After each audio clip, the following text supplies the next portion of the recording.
waxa aad maqashay tirsiga ayaamaha ee aynu isticmaalo ama toddobaadka maalmuhu ee aynu isticmaalo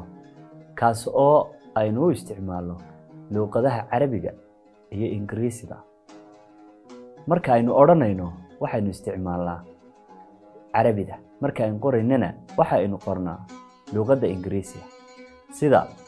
marka aynu leenahay maalmaha sheegayno waxaan idhaahnaa maanta waa Sabti bari waa Axad saha dambe waa Isniin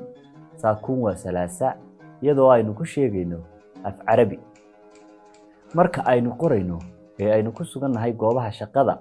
iskuulada jaamacadaha iyo dhammaan xafiisyada waxaynu qornaa Saturday Sunday iyo Monday oo ah luqad ajnabi ama luqad kala haddaba ma taqaanaa tirsiga maalmaha Afsoomaaliga ah mase maqash iga maqal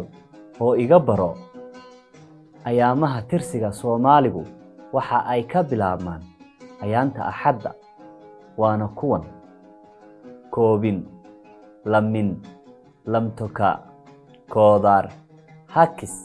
hakis bila soo roga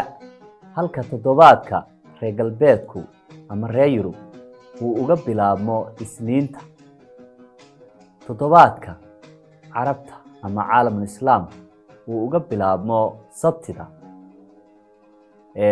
sida aynu tirada ku arkayno Axadda ayaa koobin u ah oo kow laga bilaaba halka Sabtidu soo roga tahay oo wiiga ay ka soo rogayso waa hagaag kuwaasi waxay ahaayeen tirsiga ayaamaha Afsoomaaliga waxa dhici kartaa deegaanada ama dalalka kala duwan ee Soomaalidu degto in ay qoloba si u taqaano laakiin sidaniba waa si sugan oo la isla og yahay la isla yaqaano waxyaabaha Ilaahay nagu manaystay waxa kamid ah afka iyo dhaqanka aynu leenahay kaas oo dadka reer magaalkii u haystaan in afkeenu